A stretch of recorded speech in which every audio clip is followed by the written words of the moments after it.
Hello, welcome to Tales Over Tales. I'm Jordan. I'm Allysha. I'm Abigail. Oh my goodness, we're all together. Why does it feel like it's been a minute? It's been a hot minute. It has been. Oh my gosh, it's been Past. I kind of wish that we were getting together to discuss not a better book, but I mean a less uncomfortable, cringy book. But Yeah. At the same time, it's all good. It's just wonderful to see your lovely faces. Agreed. You guys. How are you doing, Abigail? You look really pretty. Thanks. That's funny that you say that because I'm just in the same lounge where I've been in all day. I literally rolled out of bed, threw this on, and I was like, "That's it." How have you been doing, though? How are things going? I think they're going really well, actually. Let's see, highs and lows. Let me think. So over the last month, highs have been that. Oh, my sister came to visit yesterday. Actually, she came Friday night and she stayed until yesterday, and it was nice to see her because I hadn't seen her in like a month. And so for those who don't know, my sister, she's in the Air Force. And so she's, on missions a lot or going to drill over the weekend. So we tend to miss each other. So it was nice to see her, spend some time, and just honestly, we just rested the whole day. It wasn't about like, oh, let's do this, let's do this. It's like, let's just rest and just be, which was nice. So I love that. Did you tell Allysha she recently finished nursing school? Oh, yes. Mm-hmm. Nice. Yeah. Very nice. How exciting. And I'm like, oh my gosh. I miss her. Aw. Yeah. Oh, she's, my sweet sister. And then let's see, any lows that I can think of. This is always a lot harder because one, I don't do much. Yeah. I go to work, I come home, I am somewhat of what I call myself a cozy gamer. So I'll play Sims or some type of cozy game and I'll relax, decompress from the day, and then we'll have dinner. My boyfriend and I will come together, make dinner, and then we'll go to bed. That is my routine and I love it. So nothing's been out of the norm for that. So I would say things have been going decently well. Good. Okay. I feel like I want to meet more in your community, more people in your community that play Sims. I don't know people that still play Sims. Yeah, actually, Victoria still plays, and so we talk about it. And then Sister Vicky plays, and so we talk about it. Something we do together. So those are the only people I know directly, but I also follow a lot of professionals who are cozy gamers. They have their own YouTube channels.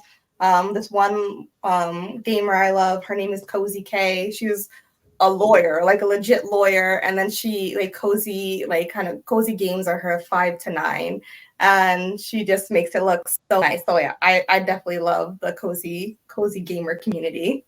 That's awesome. Interesting, because something of what goes on in the book that we're going to talk about today. So that's really interesting. Allysha, did you ever play Sims? I did actually, and I had re-downloaded it on my old Mac, but then that Mac took a poop. So I need to maybe I don't know, I could probably get it on my Xbox because I have an Xbox, so I could probably just hop on there. But I've that since high school. I know, I miss it though. It was so fun. I remember it being so fun to play. So I think I might need to plug this bad boy in and maybe start playing. It is. It's a nice way to decompress because it's a lot of people will use it in many ways, but the way I use it is really just to decompress and relax and to just enjoy, a life that's different than mine. Like my person in Sims, the single woman, and she has this amazing farm and so just kind of do the day-to-day stuff. It's really fun, and I just really enjoy just everything about it. I do remember you you can create a whole life. Obviously, it's a whole world. So whole thing, yeah. That's so unlike our main character, I do know the difference between reality and fiction. Wow. Yo. Well, Allysha, do you want to share some highs and lows? Sure. We can start with low. So I came down with a bout of the flu, and so did Vivian, unfortunately, but we are both much better, and thankfully it was just her and I that got sick. Jermaine just totally skipped by it. Grandma, same. She didn't get sick from it, so that's good. So me and Viv got sick, but like I said, we're on the mend. I still have like a weird cough, and it's been like a couple of weeks now, but we're all good. Some highs. My husband's sister is in town for the week, so she gets to be here and hang out with us. So that's exciting. We get to go show her around our little area over here, so that's fun. And then yesterday, Jordan and I got to hang out. We got our nails done, and we had our book club. So that was like, I know, right? I'm like, oh, look at my nails. So it was like super fun. Super cute. Yeah. Oh yeah. It was amazing. And then we went to like a wrestling event after we got done with our book club, and it was like outdoors, like outside a bar. I did not go. No, Jordan didn't go. I had when I met up with Jermaine and his sister, and it was like a cage match, and it was like chaotic, and it was so fun. But yeah, so yeah, so those are my highs. I like it. Yeah, what about you, Jordan? How are you doing? I feel like I'm doing better. I'll start with my low. Yeah, so I took a little bit of time off to be with my husband over spring break. Both of us ended up getting sick, so that was not super fun, especially when you are using vacation time and you have, just different things that you had planned and were looking forward to. So that's definitely my low. Good news is that we're on the mend. He goes back from spring break tomorrow, so things feel like we're getting a little bit back to normal here, which is nice. And my high would definitely be yesterday, book club and a mani-pedi date. Like it was a perfect Saturday afternoon. So I was super encouraged and really grateful. So it was a fun time for sure. So, and it was really cool to get to meet some amazing women. I think if there are any of you listeners out there considering whether or not you want to be a part of a book club, a local book club, it definitely, like, don't even consider it anymore. Just do it, because it's a way to get into your community. You read things you might not otherwise get to read or be exposed to, and then you get to meet different people. So I'm all for it. But yeah, that would be my highs and lows, I think. So definitely it's turning around weather-wise. We're getting warmer out here. Not here. No, the weather out here is so odd because it was like warm the last couple of days, and now it's like going to be cool for a few days and then back to warm and back to cold. And I'm like, what's happening? Make up your mind. Yeah, seriously. Oh my goodness. Well, all right. We've put it off long enough. Should we talk about book? Shall we talk about what are you guys drinking before we get into that? Yes. So I have just your standard traditional martini. I don't know about Abigail. What about you? I also have a standard traditional martini, but I accidentally added too much gin to it. So I might be a little saucy by the end of this. And what about you, Allysha? So I totally went off my rails, and I am drinking a Cosmo. I found this at Total Wine. It's called the Perfect Cosmo by SJP, and it has like lime, cranberries, and strawberries in it, and it is very strong, which is needed for this book. Is it good? It looks good. It's so tasty. It's so tasty. It's so good. I recommend. 10 out of 10. There you go. Oh my goodness. Okay.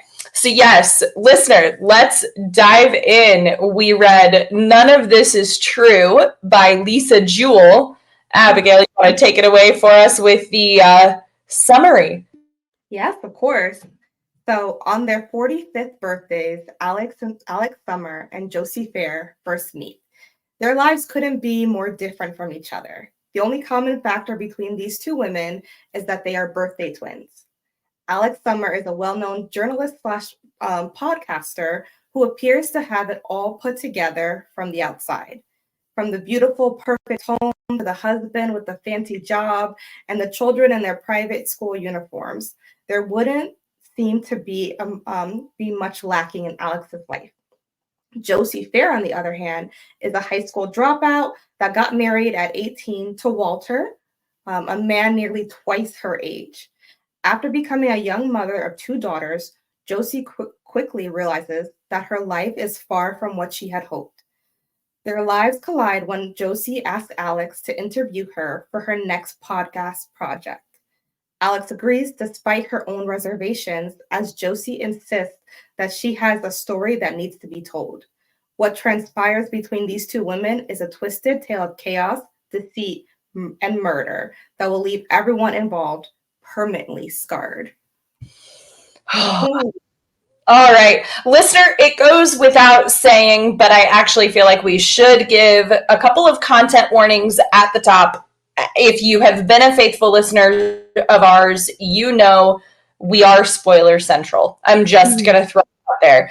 These are book club style discussions that we do here at Tales Over Tales podcast. Therefore, we talk to you as if you have read the book. So if you haven't, I totally would recommend reading along with us, or if you don't mind it being spoiled for you, by all means, but just want to put that out there.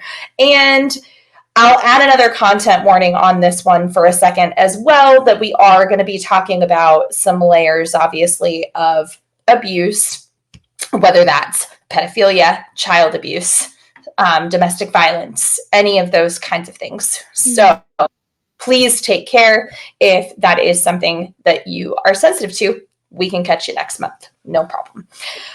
Oh my goodness. With all of that being said, what did we think of book? I was texting you so much towards the end of this book, and I was like, what the heck is happening? Like, this book made me so uncomfy. But the thing that I appreciated about this book compared to like another thriller type, like Verity, I appreciated the context of this a lot more, because there were a lot of things that it just, the writing of this was beautiful. I totally called Walter's murder, by the way, which I was very proud of. I hands down was like, I don't think he's making it out of this book alive. I actually, from the top, and I don't know if either of you thought this too. So, listener, Josie and Walter's daughters are Erin and Ruby, or Roxy. Roxy. I thought that they were dead. I actually legit thought that they were both dead from the because of like, she was like kept saying that there was a smell in the room. And that's what I was like, either going Alfred Hitchcock Psycho in my brain, Norman Bates. Because what I was thinking when she kept saying like there was a smell coming from Erin's room, I thought like either like I thought Roxy was just the dead one, and maybe like Roxy was just kind of like tucked in the room with her sister in some like eerie kind of way, and then just come to find out that Erin just has a disorder, and just it was just neglect central on Josie's side too. But yeah, the book was I was shook. Yeah. Some of your predictions or some of your thoughts, Abigail? I agreed. I did not think Walter was making it out, especially there was a few lines that really foreshadowed this. Like when Josie was listening to the podcast and she got really fixated on that one line, like death is a clean break. I was like, he ain't going he ain't making it to the end of this book. I don't know how it's gonna happen, but that's it for him. And then when she approached Alex with the idea for the podcast, she was saying, what if like you're doing a podcast and interviewing someone who's actively changing their lives? And I was like, oh, that was my next indication. Like Walter, he's a goner. But there was so much uncovered during this book. I thought Erin was alive. I just thought that maybe she was drugged or something. Like I was anticipating like in the baby food, like Josie was like drugging her so she didn't leave her room really, or like, kind of making her lethargic or something. I knew something strange. I felt like something really strange was going on there. And then with Roxy, I did think Roxy was dead. I did not think Roxy was gonna make an appearance. So I was very shocked when she did at the end. Right? Mm-hmm. Oh my. Yeah, we don't need to spend too long talking about it, but we can talk about the daughters for a second. We can talk about Erin and Roxy. So I did think that the baby food element was an interesting caveat. It was an interesting touch too. I mean, it does get explained to a degree, but I don't, I mean, and I, mind you, I don't know a ton of autistic people in my life or too many people on the spectrum, but I've never heard of that particular, like, no, I prefer my food pureed. I prefer it black. So, if that's a thing. Yeah, people on the autism spectrum, like who have been diagnosed with autism spectrum disorder, that's what ASD is. They have, like, everyone is so unique and individual, and every individual experiences it differently. But basically, like, one thing is that there's a sensitivity to like some certain like textures with food, or maybe like textures like they're feeling. And so it could be that, like Erin developed a discomfort with textures of like different solid foods, and then started to prefer like soups and purees and all that, because it was just, when it comes to like textures, another way to like call it like tactile.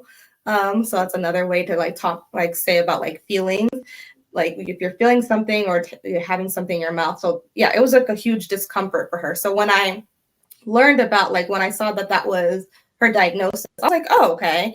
So she doesn't like solid foods. It probably doesn't feel right in her mouth. Like maybe like one time she ate something and like it tasted weird or it felt weird, and she just decided she didn't want to have solid foods anymore. Yeah, because wasn't that like something too after everything happened and Erin was in the hospital? She woke up from her coma.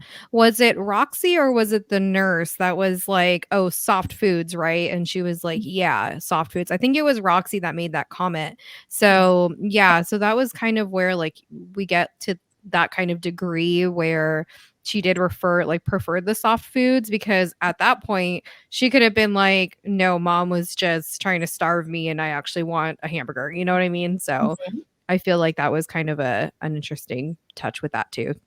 Yes. Oh my goodness. Yeah. No, thank you for shedding light on that. We are definitely going to be visiting Mental Health Corner with our resident mental health professional, Abigail, over here quite a bit on this book. Okay, because can we just talk about how it was weird from the jump? It was weird and it was odd from the very beginning. It was super weird. Yeah, I know. And like, so the thing for me that made it a little more enjoyable is because I listened to it on Spotify, but I also like read it at the same time, which I enjoyed it doing it that way, because when I was listening to it, there were parts when they were doing like the Netflix documentary, but they weren't including the description of like the scene. So that's what kind of made it a little bit better to read along with it. So it made it a little bit more eerie too, like when you knew they were going to switch to talking about the documentary part. So anyway, yeah. Yeah, and we didn't talk about this as much in the description in the summary, but it sort of serves as like a then and now timeline, right? Where you get this, hi, I'm your birthday twin Netflix series that's supposed to be, in the future. And then you're getting some of like the podcast recordings with Josie and Alex. And you're also getting, in the moment stuff that's happening and going on. So I, from time to time, found it a little hard to follow at the beginning. I was able to pick it up rather quickly. You sort of start to piece it together and get the gist. I thought it was written really well overall. I agree. I thought it was well written. As someone who enjoys like listening to like true crime like podcast or even watching true crime documentaries, it was a really interesting way, because when I'm watching these documentaries and I'm like kind of like saying like, how do these people weasel themselves into the like this person's life, and like why did this person give them so much access, like all these questions come up. And I like the way the book was written. The format of it is because you have the future, like the podcast of okay, this is what happened and this is like the aftermath of these events, but then you also get a play-by-play, and you get to have this perspective of like, oh, it was so gradual and so subtle. And even though like there are times where Alex said she was feeling uncomfortable, she still pushed past the discomfort. She ignored her instincts. And then she still allowed Josie to have access to really intimate parts of her life. So I thought, yeah, I really enjoyed the format in that way. Yeah. I wanted to shout from the rooftops from the beginning, though. Like, danger, Will Robinson, danger. Like, I just, every single time, every single time Alex was like, unpacking another layer. You know what I mean? Or she was letting Josie into her life. The thing, and Allysha and I actually were talking about this a little bit off pod, but the thing for me was when Josie started taking things from around the house. I was like, no. Oh my gosh. I want to hear everyone's thoughts on like when they caught her on the Ring camera going through the recycling, and then Alex was like, hey, what happened? And she's like, oh, I just wanted to stop by. She didn't like, I'm like, that's so gaslighty. Like she said that she saw you on the camera. Not tell you that this took a violent shove into inappropriate, and it was violation. I don't know what is. Literally, if I have a Ring camera on my house, okay? If I see somebody doing something like that, like, my text message would not have been so friendly. I mean, yes, I might have tried to inquire, but also at the same time, I would have been like, I don't think that this is okay anymore. Like, yeah, no, I agree, because when she was doing that, and my first thought was, okay, they have to have some kind of like video camera somewhere. Like there is no way she's going to get away with this, because she's been slowly getting away with getting things so far, and I was waiting for her to get caught. But because of her mind and how her mind worked, like even though she got caught, it didn't scare her.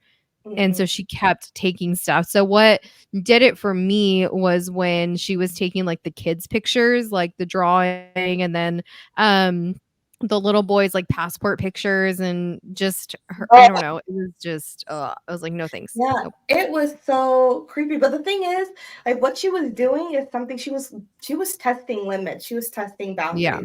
Like Allysha, like having a child, like children, like, they test limits, like they'll, kind of do things here and there. Same thing with adults. They'll like test limits to see how, like, where your boundaries are. Like, oh, if I do this, how are you going to respond?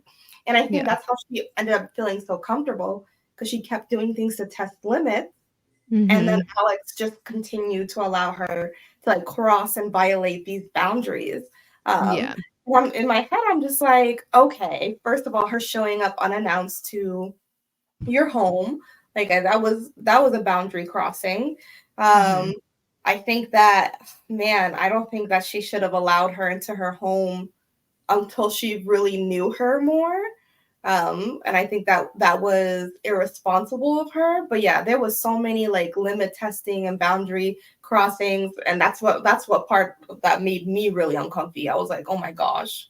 Listen, when Alex had, like, after the whole thing with her fight with Walter or whatever, that whole thing, which we'll get into in a minute, but when she just allowed Josie to stay with her, so many things were going on in my head. And I was like, if I get a glimpse of this book that she hurts one of the children, I'm out. Like, I was literally so close to like putting the book off into the bookshelf and keeping it in there, not finishing it, because I just can't with, any harm to kids. I mean, it was so hard for me to get through Verity as it was. But that was like my main concern though, was like, okay, if she hurts like one of these kids, I'm going to be so angry. But then she ends up murdering Nathan instead, which is not any better, but we'll get to that later. Also, regardless, it was just like, no, you don't, no. And for context, listeners, so Nathan is Alex's husband. I'm curious about what both of you think. So let me ask this question.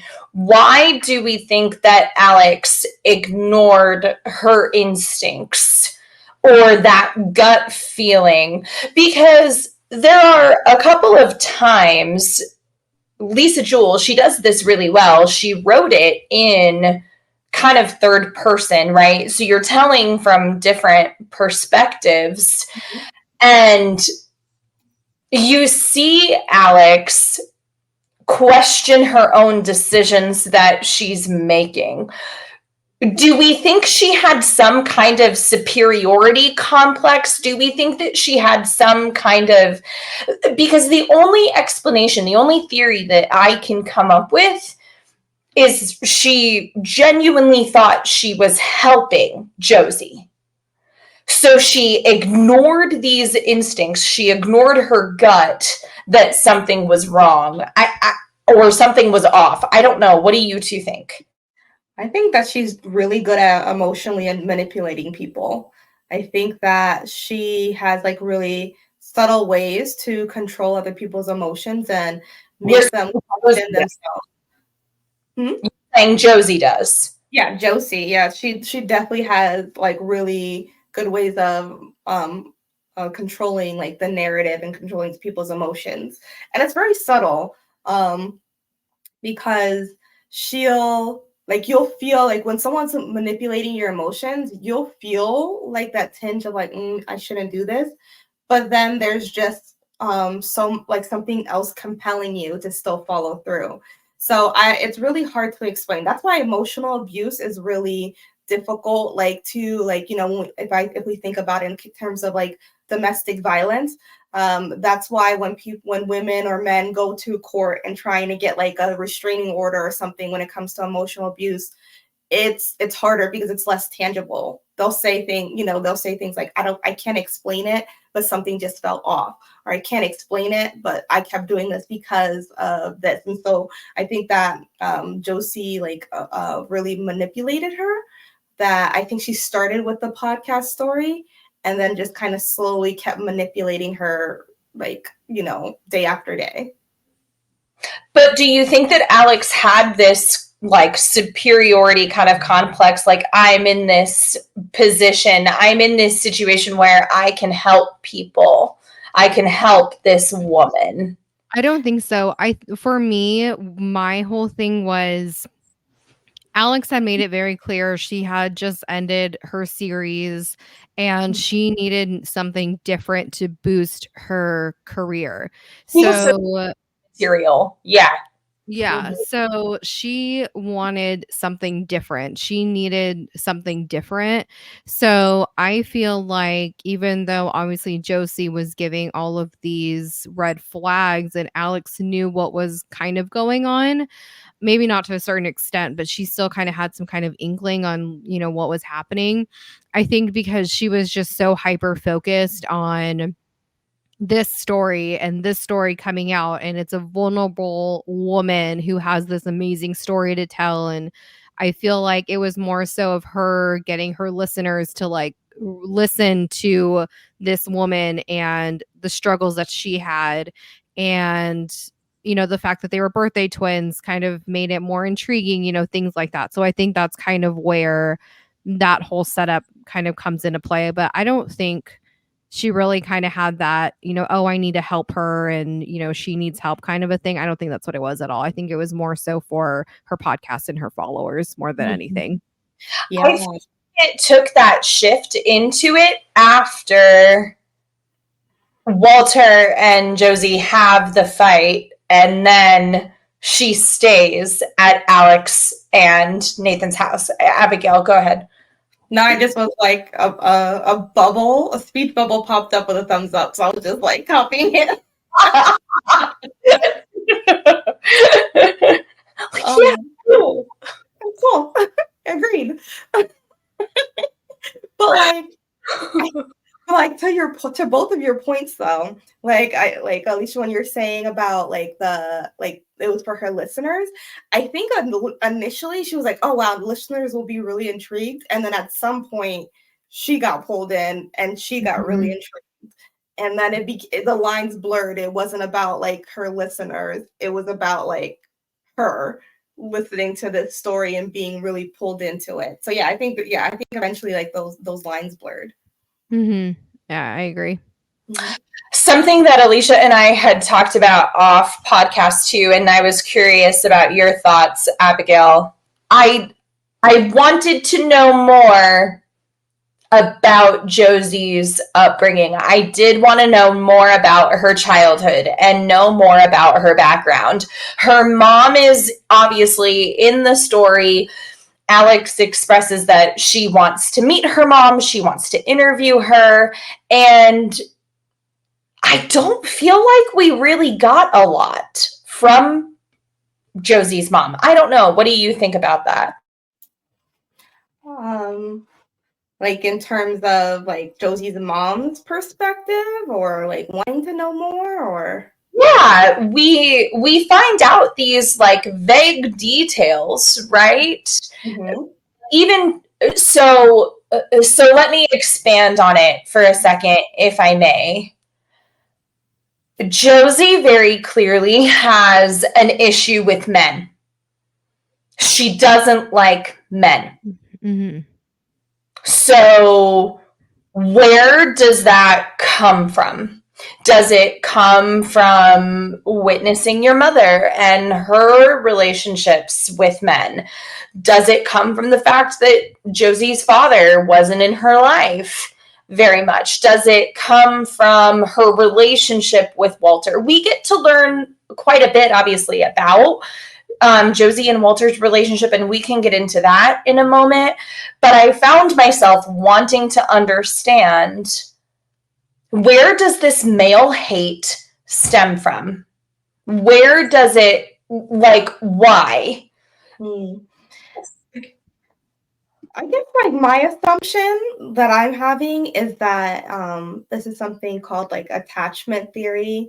And so when it comes to, attachment theory talks about how your relationship to your caregivers impact how you connect with people as you grow up, and especially romantic relationships, friendships, even, parental relationships. And I think that Josie grew up, like her mom called it independent, but I think that she was neglected emotionally. Okay. I think that she desired to have a connection. Her dad wasn't around, so or a lot of maybe male figures didn't stick around long enough for her to form a connection, but her mom was consistently there, and so maybe it could happen because I think Pat, Josie's mom, has a personality disorder. And I think that my assumption is that Pat withheld a lot of love from Josie, was emotionally neglecting her in that way. And that's why Josie is really starved for people to love her, because of that emotional neglect. Because Pat seems to be really self-centered. And even the language that she chooses when she does finally talk up to Alex at the end is very egocentric. As she was talking, I kept getting, I kept feeling she wanted people to be poor you, and you tried your best with what you had, and your daughter turned out to be a monster. She even said I didn't like her. But anyways, I'm getting off topic. But yeah, I think that Josie's hate for men really stemmed from her wanting her mom to herself, in order to try to gain her mom's approval and love and attention. And then she saw these men as obstacles to that. Do we think that's why she stole Walter from Pat?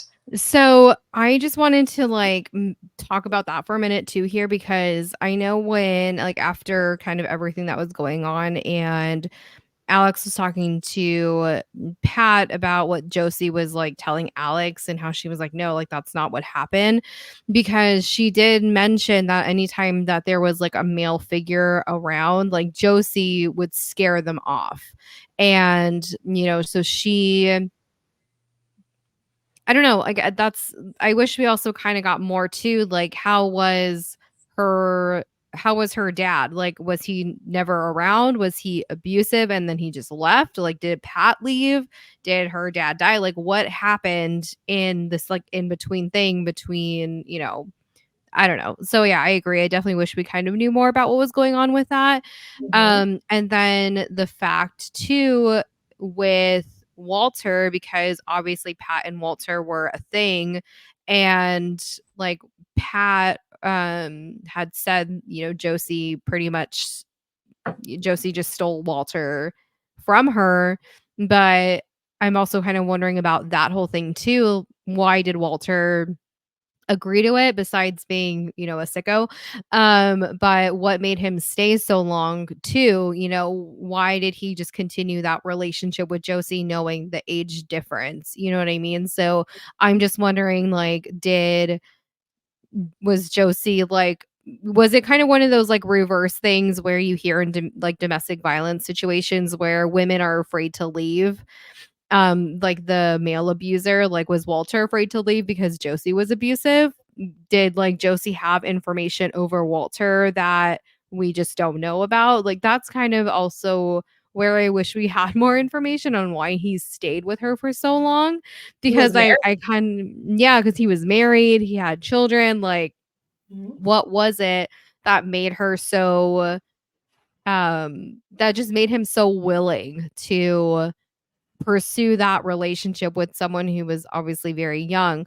But also too, though, we also have to think about with Walter and his ex-wife, because his ex-wife was 10 years younger than he was, because I think he was in his late 20s and she was a teenager too when they started getting together. So obviously he has that, Yeah, thing, I so. don't want to pretend here that Walter's innocent, because the reality is that he's not. Mm-hmm. And this may or may not be an unpopular opinion. I'm going to go out on a limb here, though, and say it takes two to tango. Mm-hmm. As far, and I think the thing to focus on or to drive home is, like Abigail was talking about, the manipulation. Mm-hmm. Josie was only 15 when Walter came into the picture, right? But by this time, she's probably seen or experienced different men come and go from her mom's life. She's learning how to play the game, if you will, quote unquote, and also to talk about the attachment styles like you were talking about, Abigail. I think Josie saw her mom going after these relationships with these men. She saw them as an obstacle, like you talked about, right? She saw them as an obstacle. I don't know necessarily what set Walter apart and what shifted or changed to the point that Josie goes, "Oh, he's no longer an obstacle. He's now my ticket out." If you, I don't, He stayed for longer than what like the other like what her mom like what Pat described the other men did. Like he stayed for what, like I think they were dating what 2 years before Josie started to pursue him, and it sounded like that might have been longer than maybe what other people like what other men, how long other men stayed. And so maybe she, like in her mind, like I don't know what twisted. I can't, we can't say for certain because all that information's like missing, but something in her mind like shifted like when she turned 14 or however old, or 15, and then she just made the decision like, oh no, I want him. Yeah, that's very interesting. We can stay on them. We're going to talk about that dinner for a moment. Before we get to that, let's shift gears just for a second to talk about Nathan and Alex, because to give you a little bit of background, listener, if you haven't read along with us. So Nathan and Alex have been together for a while. They have 2 lovely children. Nathan has a drinking problem. He struggles with alcoholism. And it's something that has obviously been a point of tension in their marriage, in their home for a while. So here's my thing. And I think that Allysha and I were kind of talking about this a little bit off podcast again as well, but bringing it now here. Nathan, to me, seemed like a very real man with real demons and was doing the best that he could, right? We got a little bit of his backstory that there was some trauma. His brother committed suicide, if I'm not mistaken, or died. I believe one of his family members passed away. I don't remember if it's suicide or not. I can't remember. I can't remember what the exact detail was either, but it happened when Nathan was young, shortly before he met Alex, and it really impacted who he became and who he was as an adult, right? Yeah. Super, like, oh, I so cringe whenever Nathan and Josie would interact. Did anybody else feel as uncomfortable as I did in those conversations? Like, Josie was bold in her like verbally attacking Nathan. She'd do it to Al. Like she'd say really bold things to Alex. She'd say really bold things to Nathan. I'm like, girl, like you don't even know this woman, and this woman doesn't even know you, but you have the audacity to be like, oh man, like that's disgusting behavior, or oh man, like you shouldn't have been out, or and so yeah, it was just their interactions were always made me really uncomfortable. I'm like, I would have kicked her out of my house. I'm like, you don't want to boundary pushing, right? She was pushing limits and no one stopped her. Everyone was like, just let her. Yeah. And no, seriously, I feel like the dinner made me uncomfortable, but what made me extra uncomfy was when they had got back from dinner and Josie was like, "You're an embarrassment. You're embarrassing me. Like, why do you have to act that way?" And I was like, he wasn't doing anything. Like, I don't know. Walter, right. Yeah, Josie and Walter, yeah. So like that whole scenario that happened that led to her showing up at Alex's, but just like that whole thing with them getting into a fight because she was like, just you embarrassed me and like what were you doing and I don't know all that stuff. I was like, what? Like you were the one that was being crazy. Like Walter was just sitting back, just he didn't even want to go to this thing in the first place. So I don't know. Yeah, he was talking though. Like he was like, I thought, oh, like even though he wanted to be there, he was still asking like really good questions and trying to get to know Alex. Like he was pushing himself to be there, but part of his nature is that he was quiet. But like the way Josie twisted, like I did not expect that. I did not expect to read that when they came home and she's like, "You embarrassed me. You're an embarrassment." Like, and he initially tried to ignore her. He was like, "This woman crazy. She going off again." But then she just kept going. Okay, so then that also triggered, like, there was a language there that triggered Josie, right? When she starts getting called crazy, when she starts getting called stupid or insane, oh man, yeah. And that was when I knew because she said that there was like the rage that was boiling inside of her and she just like let go. I knew at that point when she was explaining to Alex that like Walter like beat her up and whatever, I was like, she lie. She is straight up lying. Like I knew at that point Walter had died. I had a feeling. And then sure enough, later on when we get Aaron's side of the story about what happened and like he had a heart attack because she was beating him up and she wasn't obviously going to call for help or anything, which side note, can we just say regardless of how Walter was with Josie and his ex-wife and him, just that age difference and all of that, like yeah, he's not an innocent man. He loved his children. First and foremost, he loved his children. Second of all, I feel like he didn't need to go out that way. That was so sad for me because his kids didn't see the side that Josie portrayed him to be. And, he wanted that encouragement with Aaron and her gaming and everything like that. And he was really sad when Roxy had left. And yeah, so just a side note on that. He wasn't innocent in any way, but he definitely didn't deserve to die that way.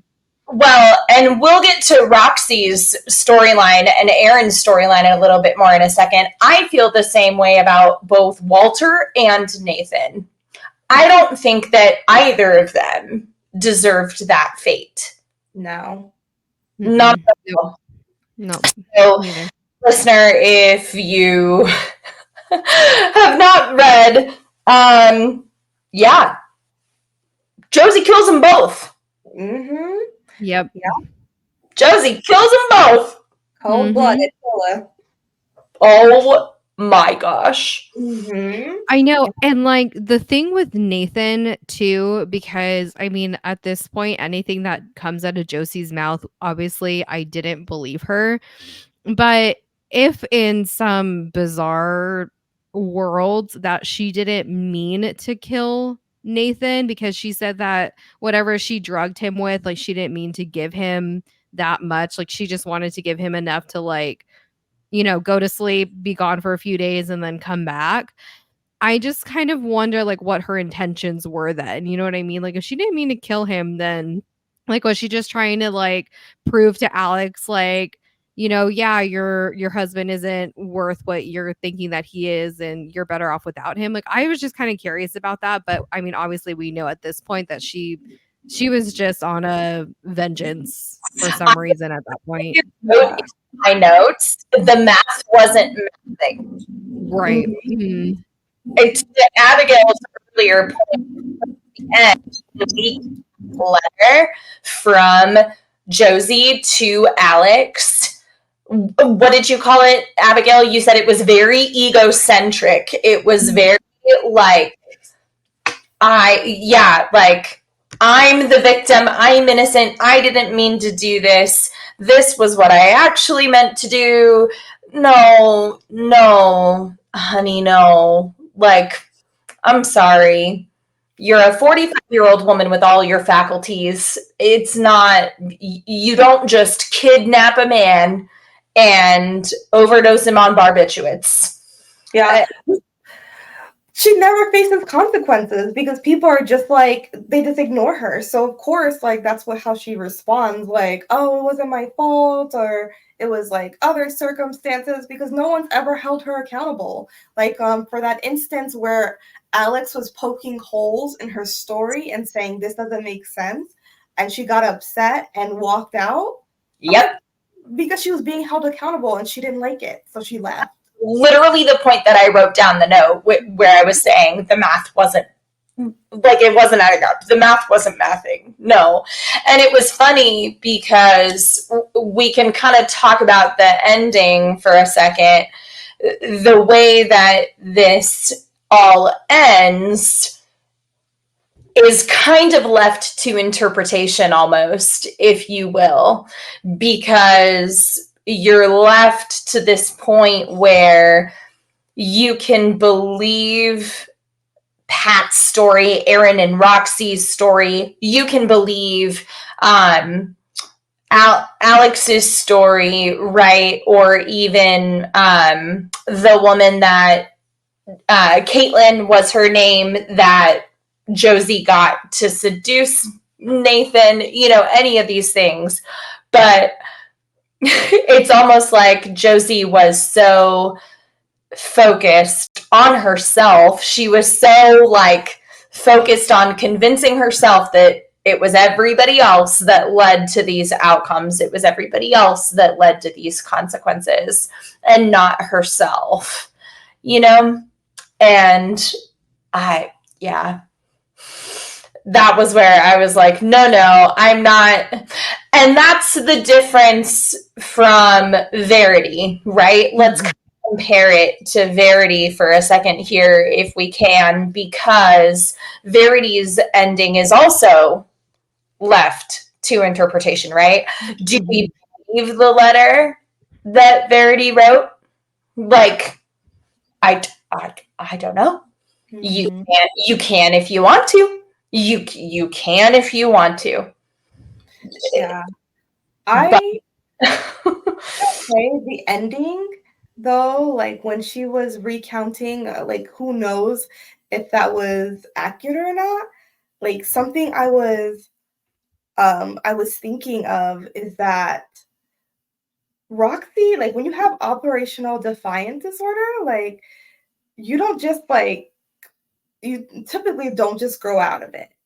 And so there was a point where it was Aaron and Roxy on the podcast, and Aaron was like, yeah, she smiled at Roxy. She's like, yeah, she's, she for her breaking my arm. Yeah, it was just sibling stuff. And it just happened, and smiled at her.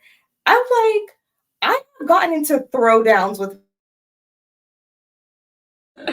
Yep. Oh yeah. No, we've gotten into our throwdowns.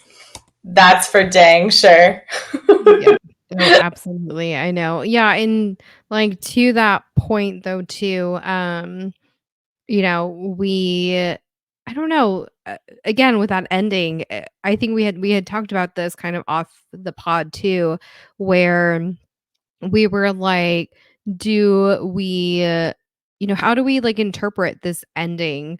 Was she actually telling the truth and everyone else was crazy? But just kind of the way that all the stories were lining up that led to the end here. Yeah, I don't know. Jesse's crazy. That's all there is to it. Moral of the story. Go ahead, Abigail. Finish your thought. Sorry, I don't know what happened. My everything just shut down. So I was like, let me. Go ahead. Yeah, no, but I forgot what I was saying, honestly. Someone else go. I got too distracted. My ADHD is kicking in. I was gonna say let's talk about the time that we were just having fun, right, Abigail? Yeah. Uh-huh. Yeah, you remember that? That was very traumatic. I'm still not over it. Okay. Yeah, you're scrappy. You're fine. Anyway. But yeah, now I remember what I was saying. I knew that would get you going. Yeah, so but that was very strange. So, when you think about the title, like none of this is true. I also question like if like Aaron and Roxy are also telling the truth. Because also like another thing I think about is that like I think if Aaron had witnessed her mom, you know, like had murdered Brooke because there was another murder, right, that happened in the story. I think there would have been, I don't know, I feel like there would have been more done, but like this whole book, everyone was hearing about these horrific things or witnessing them, and they were just letting them slide. And so that was like the part that made me feel uncomfortable and uneasy too. But yeah, but what I was getting at before about Josie is like flashback. A part of me feels like maybe Roxy did murder Brooke. So that's kind of what I feel. You think Roxy did it, not Josie? I think so. That's like that's my thought process, because it would make so much more sense. Like why would Brooke come to the house? Like like there's really no reason, because what Aaron or Josie asked her to come. Like why would she come? Like there's no incentive there. Like, but if Roxy had asked her, that makes more sense. So that's what was confusing to me. Unless Josie was masquerading as Roxy via text or phone to somehow entice Brooke. I don't know. True. You opened up a can of worms. I'm not saying that I won't be convinced, but I guess what I am saying is it makes more sense to me that it was Josie that killed Brooke. So to give a little bit of context again for you, listener, Brooke was essentially Roxy's lover, was Roxy's partner, if you will.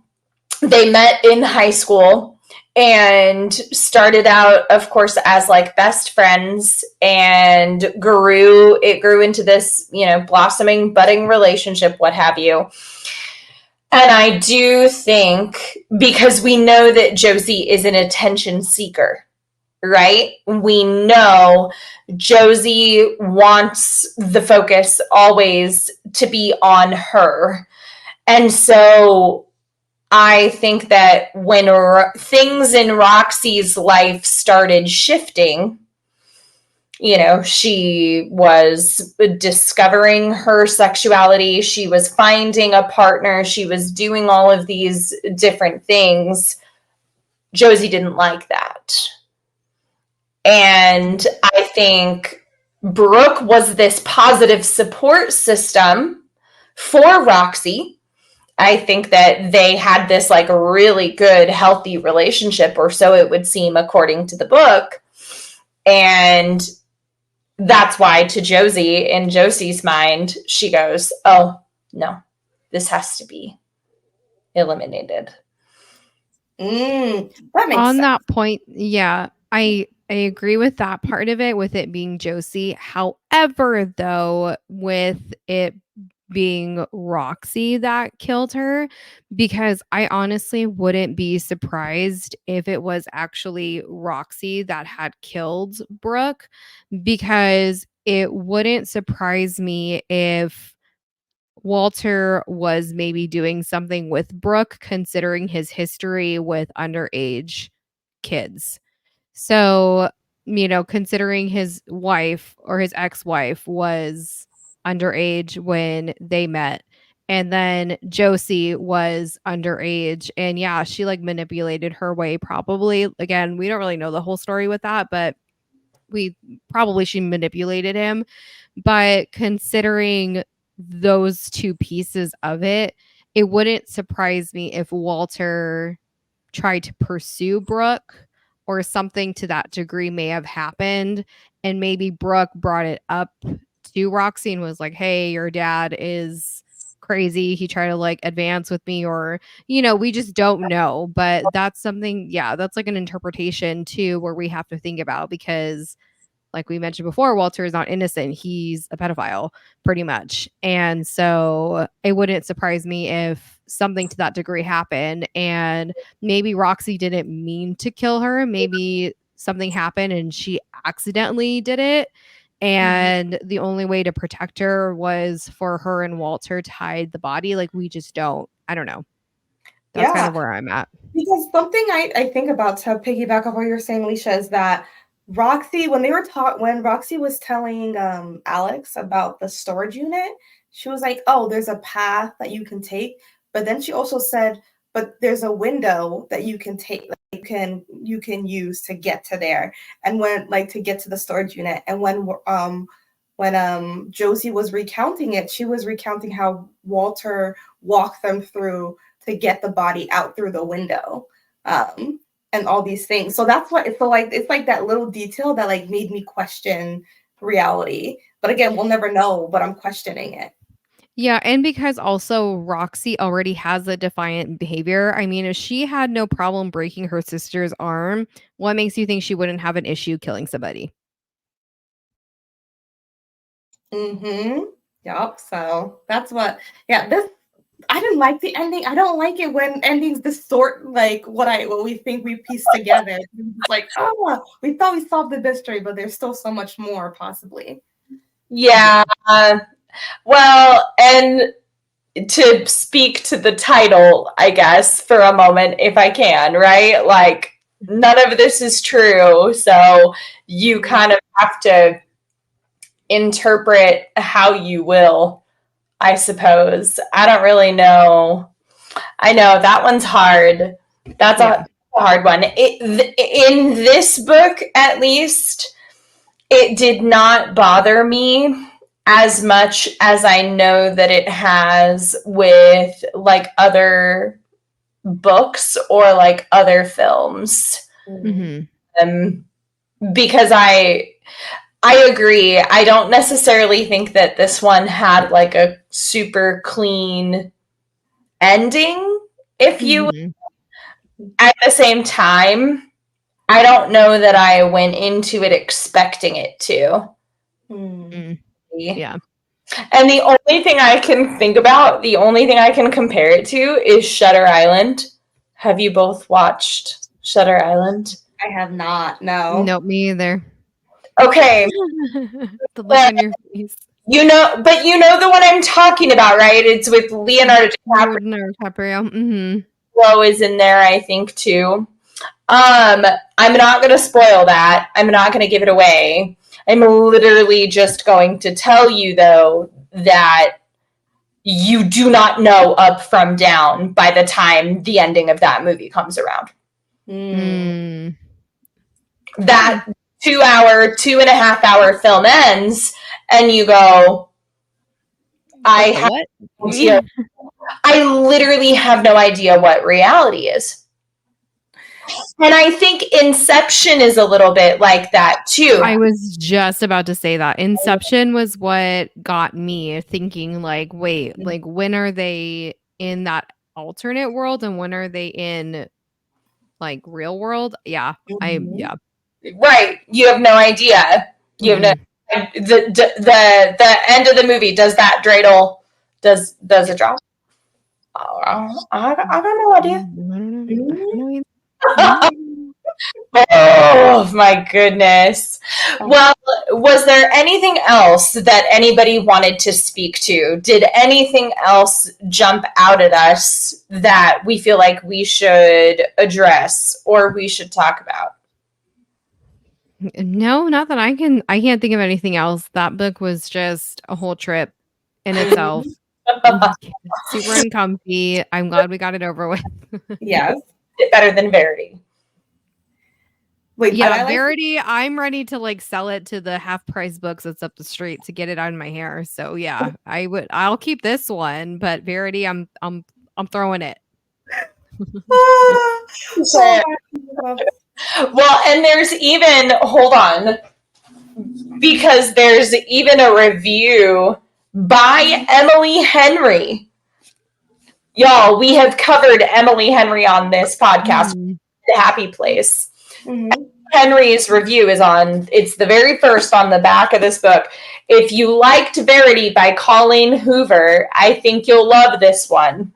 Twisty, twisty, twisty. Interesting. I hated Verity, so I'm surprised I really liked this one. So there you go. I didn't like Verity, but this one was good. This is great. Yeah. What are you going to do? Oh my goodness. Okay, well, should we get into our like film, TV, movie segment? Because Allysha, I was kind of like surprised. I really liked yours. So who was your dream cast here? Yeah, so I didn't have like anyone in particular on who would be who, but I was just kind of going deep in my mind about horror movies and thriller movies that I have watched. So like Toni Collette, she played the mom in Hereditary, and she was super creepy. She ends up getting possessed. It was like a whole thing. I love her to death in any horror thriller. I think she just thrives so well on it. Vera Farmiga, I don't know how you say her last name, so my bad. But anyway, she was in the Conjuring series playing Lorraine. She was like a psychic. She could see the dead. It was like a whole thing. Absolutely love her. I would recommend her. Patrick Wilson, he played, I can't think of his name in the Insidious series, but love him. I love Patrick. So good. I do too. He's so good. And then I was thinking for like creepy old men, Stephen Lang. He's literally in this movie called Old Man. And I think there's like another one where it's like a silent horror movie. You just like go throughout this whole movie and it's quiet. I don't remember what it's called, but it was like so good and he's super creepy. So I was like, he would be perfect. I think he would be perfect for Walter. Yeah. And then I just loved the idea of like Jenna Ortega and Emma Roberts. Like I think them like they play so well in thrillers as it is. So I thought they would be like chef's kiss, just perfect for maybe as Aaron and Roxy. Okay. Yeah. No. Those are my picks for sure.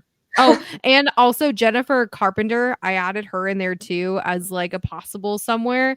The Exorcism of Emily Rose is probably one of my favorite horror movies, and she did so well being possessed. And maybe she would be a good Josie. I'm just throwing that out there. So those are my peeps. Those are my people. I like it. What about for you, Abigail? So I didn't go super deep. I just kind of kept it to like I think Rachel Weisz. I don't know if you ever saw The Mummy. So yeah, so she played that one in The Mummy. I think she would be a really good Josie because like in the first movie she like, kind of looked really meek and there was just like more to her. I think she would do really well as Josie. And then Natalie Dormer. So she played in Game of Thrones, and then she was also in like I think she played Anne Boleyn and in the TV show the Tudors. So she's really gorgeous, and I think she'd make a really great Alex. Nice. And then Dakota Fanning as Erin. I could see her really playing that role very well. Yes, that's a good one. I love that one. Yeah, and she's really good in thrillers too. So I think she'd fit perfectly. And that's as far as I got, really. I kept getting stumped. I was like, but I really don't know. But like Patrick Wilson, I think he'd make a great like Nathan now that like I see this, like your suggestion. No, I have to agree. I feel like this one is hard to dream cast. In addition to Patrick Wilson, though, let me lay this one on you for Nathan. Dan Stevens. And he was the one that played Matthew Crawley from Downton Abbey. Oh, I can see that too. Uh-huh. I can see that too. Mm-hmm. Yeah. And then I wrote down Colin Firth was the one that was like coming to my mind for Walter, actually. I was like, because I don't know. He's not described as like a good looking old man, but you're like, oh, I don't know. Anyway, I like the idea of Dakota Fanning as Aaron. You said Toni Collette, and I was like, ooh, I really like that too. Or Hannah Waddingham. Oh, I love her. Okay, could she not play Alex or Josie? Honestly, though, like I feel like she really could. And then another one that's coming to my mind right now actually is Nicole Kidman. I know, and I was thinking too, when you said Dakota Fanning, Abby, I thought of Elle Fanning too. When she played that girl in the train crash with the kids, Super 8. When she played, oh my gosh, yes. So I could see Dakota or Elle in yes. So I agree. So good. Good choices. So good. Yes. Dang.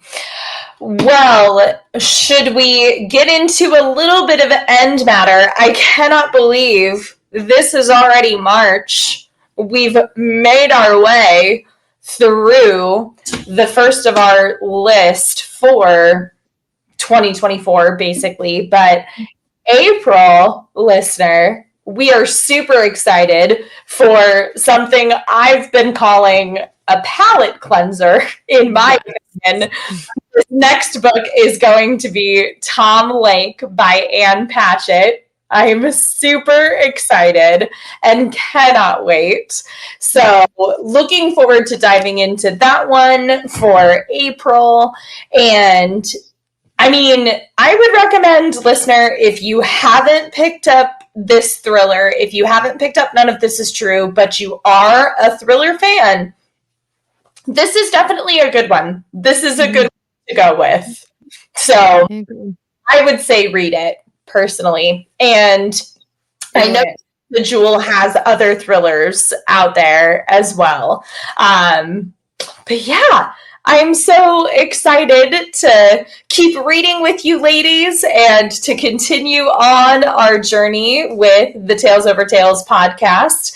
You can find me, by the way, on Instagram. I am at Cozy Reads and Sips. We do also have an Instagram for the podcast. It's Tales Over Tales podcast. Abigail and Allysha, where can the people find you? So you guys can find me on my Bookstagram at Ally, ALLY.reads.turner. Also, you guys, we do have a Gmail. So if you guys ever want to email us your book ideas, we do have our email, talesovertalespod@gmail.com. Okay. And then you can find me at the Charles in Charge. That's all I got. I got one Instagram. No, I love it. I love it. I love it. Oh my goodness.